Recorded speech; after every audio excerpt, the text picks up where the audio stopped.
नमस्कार मित्रांनो, तुमच्या सर्वांचं स्वागत आहे मिशन तलाठीच्या YouTube प्लॅटफॉर्मवर। मित्रांनो, सर्वात जास्त चर्चा केली जाते ती म्हणजे तलाठी या पदाची। आगामी काळामध्ये भरती होणार आहे, पण मग तलाठी ऍड पडणार, जाहिरात येणार त्यापूर्वी तुम्हाला तलाठी या पदाबद्दल सविस्तर माहिती करून घेणे गरजेचे आहे। नाव काय आहे त्याचं, नवीन अभ्यासक्रम काय असेल, त्याचं प्रमोशन कसं आहे, त्याला पगार किती असतो, अशा सविस्तर घडामोडी या आपण लेक्चरमध्ये अभ्यासणार आहोत। मित्रांनो, तलाठी म्हटलं की लक्षात ठेवायचं गाव पातळीवरील सर्वोच्च किंवा त्याला आपल्याला असं म्हणता येईल गाव पातळीवरील महसूल विभागाचा एक मोठा कणा म्हणजे तुमचा तलाठी असतो। सध्याचं नाव त्याचं काय आहे तर ग्राम महसूल अधिकारी। पण हा व्यक्ती करतो काय किंवा यासाठी मग कोणती तयारी करावी लागेल, त्यासाठी पात्रता कोणती असते, अशा सविस्तर घटकांचा या ठिकाणी आपण अभ्यास करणार आहोत। मित्रांनो, शेवटपर्यंत व्हिडिओ बघा आणि लक्षात ठेवायचं यामध्ये आपण काही गोष्टी अशा करणार आहोत ज्या तुमच्या समोर जी लास्ट इयरची म्हणजे 2023 ची जी ऍड पडली होती त्यामधल्या काही गोष्टी आपण या ठिकाणी अभ्यासणार आहोत की त्याला किती पात्रता असते, पगार किती असतो किंवा अजून काय असेल। शेवटपर्यंत व्हिडिओ बघा मित्रांनो। आपण सुरुवात करूया। सुरुवातीला बघा, नवीन नाव झालेलं आहे 2024 मध्ये जेव्हा तलाठी परिषद भरली होती त्यावेळीचे महसूल मंत्री विखे पाटील यांनी त्यावेळी अशी घोषणा केली होती की तलाठी हा एक गाव पातळीवरचा सर्वोच्च अधिकारी आहे महसूल विभागाचा। त्याचं नाव त्यांनी बदललं होतं, त्या पदाचं नाव सध्या काय झालेलं आहे तर 24 मध्येच ग्राम महसूल अधिकारी हे त्याचं नवीन नाव आहे, लक्षात ठेवायचं मित्रांनो। त्यानंतर जर आता काही विद्यार्थी ज्यांनी राज्यसेवेचा अभ्यास केला असेल किंवा ज्यांना थोडंफार कायद्याचं किंवा जमीन महसूल संहितेचं ज्ञान असेल त्यांना कदाचित माहिती असेल की MLRC लक्षात ठेवायचं लँड रेव्हेन्यू कोड म्हणजे महाराष्ट्र जमीन महसूल संहिता। तर 1966 ची संहिता आहे, त्यामधील कलम 7 पोट कलम 3 नुसार या पदाची निर्मिती झालेली आहे। कोणत्या पदाची? तलाठी पदाची। लक्षात ठेवायचं मित्रांनो, याचा दर्जा आहे वर्ग 3 म्हणजे गट क चा दर्जा आहे, वर्ग 3 क्रमांकाचा दर्जा आहे। ठीक आहे, आता आपण काही व्यवस्थित पुढची माहिती बघूया। ओके, शैक्षणिक पात्रता काय आहे तर लक्षात ठेवायचं मित्रांनो, जेव्हा तलाठीची जाहिरात पडेल तर आतापासून तुम्हाला हे माहिती पाहिजे। बऱ्याचशा विद्यार्थ्यांना माहिती नसतं की नेमकं काय काय लागतं। आपण डॉक्युमेंट्स बद्दल एक वेगळा व्हिडिओ सुद्धा घेऊ शकतो, पण लक्षात ठेवायचं यामध्ये ज्या ज्या महत्त्वाच्या घडामोडी आहेत, घटक आहेत ते आपण इथे अभ्यासतोय। बघा, कोणत्याही शाखेतील पदवी चालते। आता कोणतीही शाखा म्हणजे लक्षात ठेवायचं मान्यताप्राप्त विद्यापीठातून कोणती तुम्ही शाखेचे पदवीधर असाल, समजा BA असेल, BSc असेल, BCom असेल, BTech असेल किंवा BE असेल, बॅचलर ऑफ इंजिनिअरिंग, कोणीही व्यक्ती चालू शकतो, पण शाखा तुमच्या पदवी पूर्ण असणं गरजेचं आहे। लक्षात ठेवायचं कोणत्याही शाखेचा पदवीधर चालतो। ओके, त्यानंतर लक्षात ठेवायचं MSCIT प्रमाणपत्र हे सुद्धा महत्वाचं आहे। आता बऱ्याचशा विद्यार्थ्यांना हा एक धाक असतो किंवा एक टेन्शन असतं की सर आमचं MSCIT झालेलं नाहीये, मग आम्ही काय करू, आम्ही फॉर्म भरू शकतो का?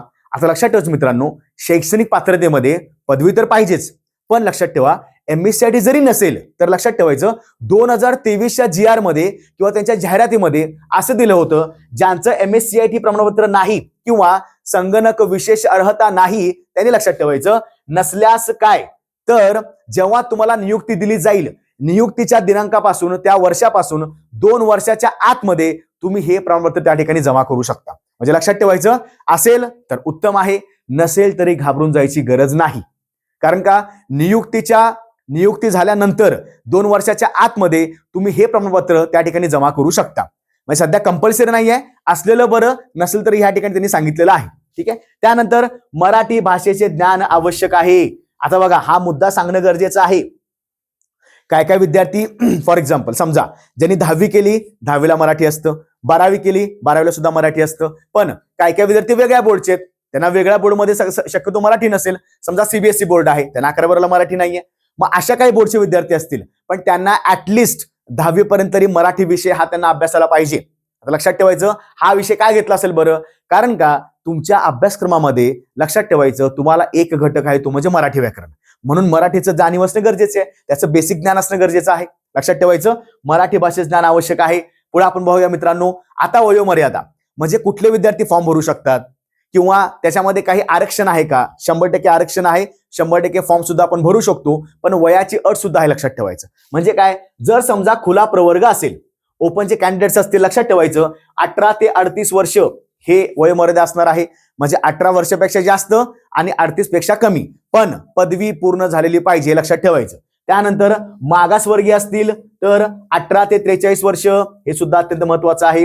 आता काय विद्यार्थ्यांना असं वाटतं की जे SCBC कॅन्डिडेट्स आहेत किंवा जे EWS कॅन्डिडेट्स आहेत, म्हणजे काय फॉर एक्झाम्पल आर्थिक मागासवर्गीय असतील म्हणजे काय इकॉनॉमिकल विकर सेक्शन किंवा SCBC असतील सामाजिक आणि शैक्षणिक मागासवर्गीय, बरोबर, यांना सुद्धा हीच अट असणार आहे म्हणजे ज्यांचं क्रिमिलियर आहे, ज्यांचे EWS आहे, त्यांना खुल्या प्रवर्गानुसारच त्यांचं वयोमर्यादा असते. त्यांना वेगळं काही वयोमर्यादा शिथिलता केली जात नाही. लक्षात ठेवा. मागासवर्गीयांसाठी म्हणजे ओबीसी किंवा बाकीचे असतील त्यांच्यासाठी कोणते आहे 18-43 वर्ष. म्हणजेच काय तर खुल्या प्रवर्गापेक्षा 5 वर्ष त्यांना शिथिलता असते.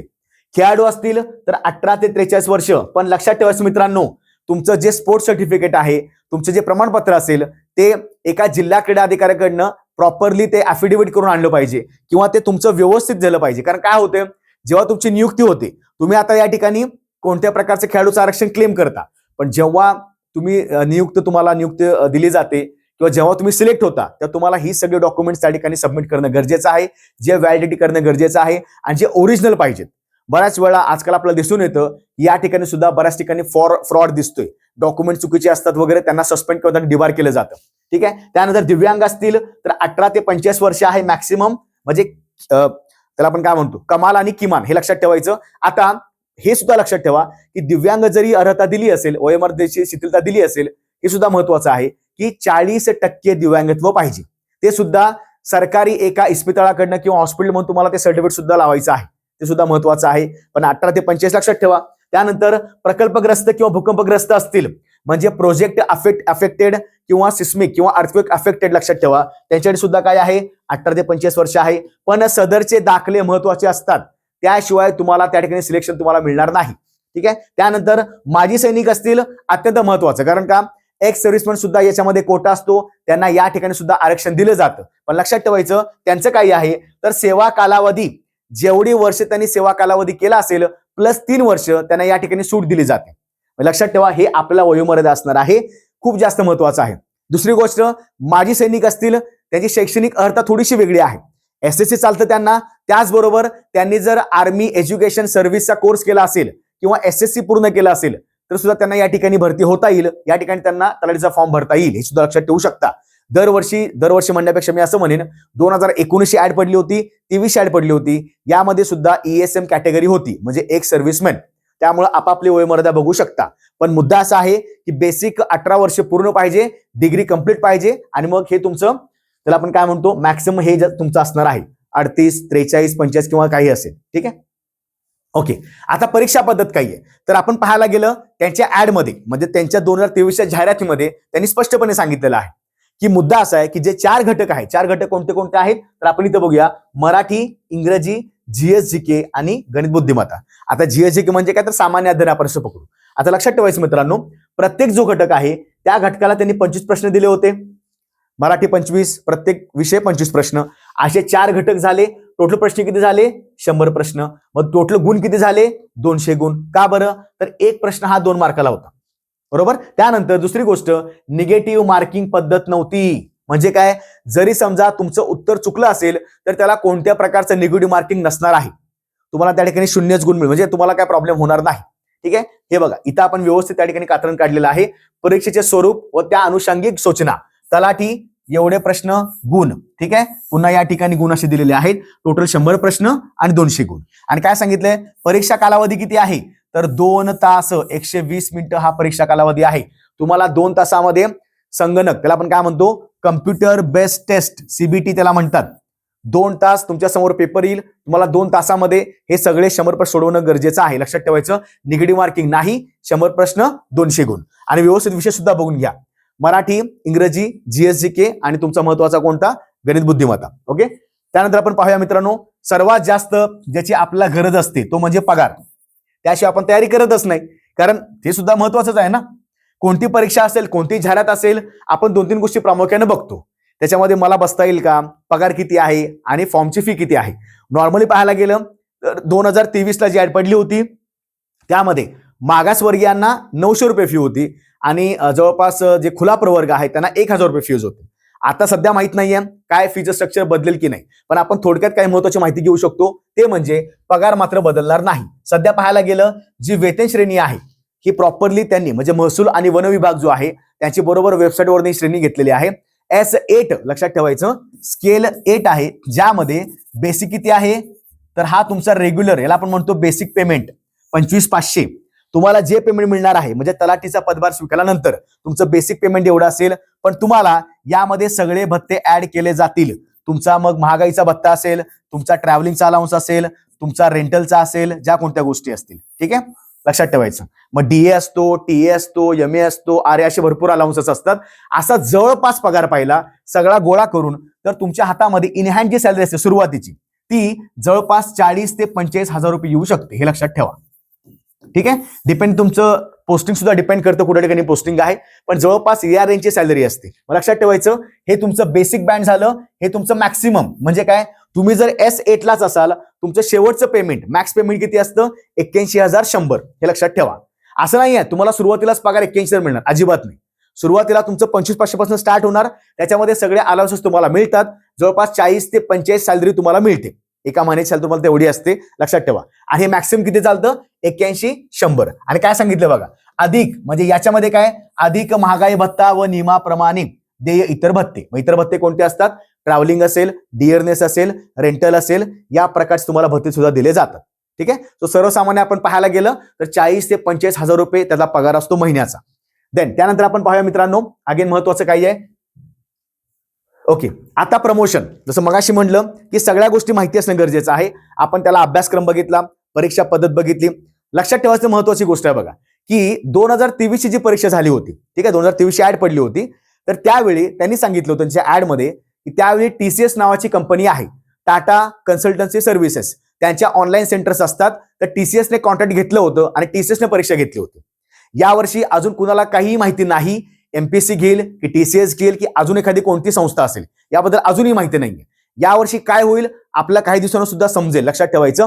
पण त्यापूर्वी म्हणजे आपण अभ्यासक्रम पाहिला, परीक्षा पद्धत पाहिली, त्याचा पगार पाहिला, सर्व गोष्टी आपण व्यवस्थित पाहिल्या, शैक्षणिक अर्थ वगैरे काय आहे. ठीक आहे, पण महत्वाचं बघा इथं की प्रमोशन म्हणजे जेव्हा तुम्ही तलाठी या पदावर रुजू होता, ग्राम महसूल अधिकारी, मग डिरेक्टली तुम्ही या पदावर जाऊ शकता का, सर्कल ऑफिसर म्हणजे मंडळ अधिकारी होऊ शकता का, त्यात तुम्हाला नायब, त्याला आपण म्हणतो NT नायब तहसीलदार होऊ शकता का, किंवा तहसीलदार असेल. तर लक्षात ठेवायचं मित्रांनो, तुम्ही कोणत्याही विभागामध्ये जेव्हा काम करायला जाता, तो महसूल विभाग असेल, वन विभाग असेल, कर विभाग असेल किंवा कोणताही असेल, जेव्हा तुम्ही सदरची बेसिक वर्ष पूर्ण करता तुम्हाला विभागीय परीक्षा सुद्धा देता येतात.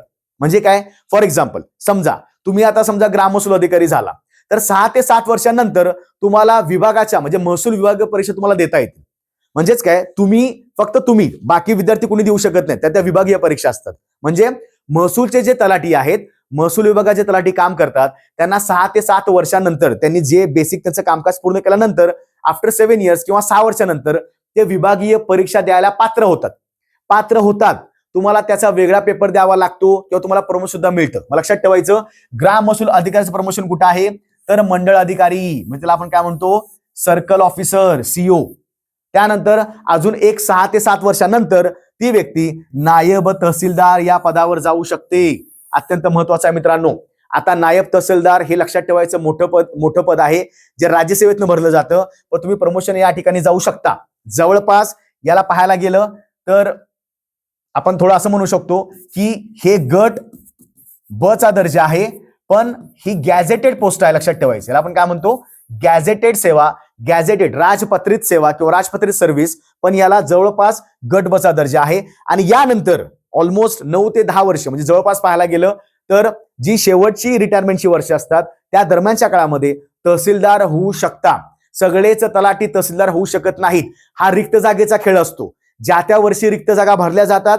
रिक्त जागा असेल तर प्रमोशन काही भरले जातात आणि काही MPSC मार्फत भरले जातात. मला लक्षात ठेवायचं, ही सगळी जी पदं आहेत, नायब तहसीलदार ही गॅझेटेड पदं आहेत. फक्त लक्षात ठेवा, नायब तहसीलदारचा दर्जा गट ब असतो आणि तहसीलदारचा दर्जा कसा असतो, गट अ असतो. S14च्या वरती सगळे स्केल आहेत, 14, 15, 16, मग तुम्हाला पुढे स्केल चालू होईल. ठीक आहे, जवळपास या ठिकाणी बघायला गेलं तर ऑलमोस्ट 80-85 हजार तुम्हाला सुरुवात होणार आहे.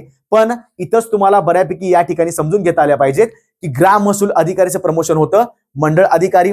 आता कधी कधी आपण सुद्धा असं म्हणतो की प्रमुख रेव्हेन्यू इन्स्पेक्टर महसूल, त्याला आपण काय म्हणूया, निरीक्षक नावाचं पद असतं.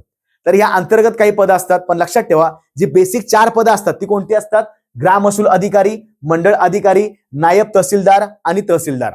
प्रत्येक तलाठी होऊ शकत नाही तहसीलदार. रिक्त जागा असतील, प्रमोशनच्या काही गोष्टी असतील, यामध्ये सगळ्या सेवा आणि ज्या शर्ती असतात त्यांना त्या नियमांना अधीन राहून काही गोष्टी निर्णय घेतला जातो. ठीक आहे मित्रांनो, तर आपण या व्हिडिओमध्ये सगळ्या गोष्टी पाहिलेल्या आहेत. अभ्यासक्रम असेल, परीक्षा पद्धत असेल, कोणते घटक समाविष्ट आहेत, शैक्षणिक पात्रता काय आहे किंवा इतर पात्रता आहे. आता लक्षात ठेवा, इतर पात्रतेमध्ये महत्वाचं काय आहे तर फक्त व्यक्ती महाराष्ट्र राज्याचा रहिवासी असावा. महाराष्ट्र राज्याचा रहिवासी म्हणजेच काय, त्याच्याकडे डोमिसाईल सर्टिफिकेट असावं. बरोबर, हे डोमिसाईल सर्टिफिकेट तुमचं 15 वर्ष, फॉर एक्झाम्पल समजा मला आता या वर्षी फॉर्म भरायचा असेल तर मी ते लास्ट 15 वर्षामध्ये म्हणजे 2011 नंतर काढलेलं असावं, कारण का तो 15 वर्ष कालखंड मला मोजायचा आहे. ठीक आहे. बाकी कोणते प्रमाणपत्र महत्वाचे असतात बघा, डोमिसाईल महत्वाचं आहे, अत्यंत महत्वाचं आहे. त्यानंतर तुमचं डिग्रीचं सर्टिफिकेट महत्वाचं आहे, कारण का तुमची महत्वाची पात्रता काय आहे, तुमची पदवी पूर्ण पाहिजे. त्यानंतर तुम्ही जर कोणत्या कॅटेगरीमध्ये फॉर्म भरत असाल तुम्हाला कॅटेगरी सर्टिफिकेट लागेल. फॉर एक्झाम्पल एससीबीसी असेल ते सर्टिफिकेट लागेल, ओबीसी असेल ते सर्टिफिकेट लागेल. मग सर्टिफिकेट्स महत्वाची असतात, त्याबद्दल मला एक वेगळा व्हिडिओ घ्यायचा आहे. पण तुम्हाला इथं सविस्तर आता मी सांगितलेलं आहे. पगार, वेतन श्रेणी, गट क दर्जा आहे, S8 स्केल आहे, लक्षात ठेवायचं. ठीक आहे, तर ही सविस्तर माहिती लक्षात ठेवा. जे तलाठीचा अभ्यास करत आहेत त्यांना सुद्धा शेअर करा. आणि लक्षात ठेवायचं मित्रांनो, आपण आपल्या मिशन तलाठी या युट्यूब चॅनलला दररोज न चुकता 2 ते 3 वेळा लाईव्ह येत आहोत. त्यामध्ये आपण मराठी व्याकरण असेल, इंग्रजी व्याकरण असेल किंवा GSGK असेल आणि गणित बुद्धिमत्ता सुद्धा आपण चालू केलेला आहे. तर सविस्तर या गोष्टींचा लाभ घेऊ शकता. मोफत सिरीज चालू केलेली आहे. दुसरी गोष्ट, जे इच्छुक आहेत, ज्यांना असं वाटते सर आम्ही आतापासून तयारी करत आहोत, आम्हाला आगामी काळामध्ये एक चांगली परीक्षा द्यायची आहे, त्यासाठी नुकताच महाराष्ट्र अकॅडमीने एक कोर्स लॉन्च केलेला आहे. त्याचं नाव आहे मिशन तलाठी बॅच. या बॅचमध्ये मित्रांनो महाराष्ट्रामधले यशस्वी मार्गदर्शक आहेत, जे तुम्हाला मराठी, इंग्रजी, GSGK आणि गणित बुद्धिमत्ता असे सर्व विषय फक्त 1000 रुपये शिकवणार आहेत. ह्या बॅचचं वैशिष्ट्य हेच आहे की यशस्वी मार्गदर्शक तुम्हाला हमखास मार्ग दाखवू शकतात. म्हणून हे सर्व विषय आपण फक्त एवढ्या एकदम सर्वात स्वस्त आणि दर्जेदार तुम्हाला या ठिकाणी देत आहोत. ठीक आहे, याचा लाभ घेऊ शकता. जे इच्छुक विद्यार्थी असतील त्यांनी या नंबरला, या क्रमांकाला संपर्क साधा किंवा महाराष्ट्र अकॅडमीचे ऍप्लिकेशन डाउनलोड करा. तुम्हाला वरतीच दिसेल आपली बॅच लॉन्च झालेली आहे. 1 जानेवारी पासून आपण दररोज लाईव्ह लेक्चर घेत आहोत. ज्या विद्यार्थ्यांना लाईव्ह लेक्चर करता येत नसेल त्यांना रेकॉर्डेड सुद्धा लेक्चर भेटू शकतात. आपण दोन्ही सेवा त्यांना उपलब्ध करून दिलेल्या आहे. ठीक आहे मित्रांनो, व्हिडिओ आवडल्यास नक्की लाईक करा, शेअर करा आणि सबस्क्राईब केलं नसेल सबस्क्राईब सुद्धा करून घ्या. ठीक आहे मित्रांनो, जय हिंद, धन्यवाद.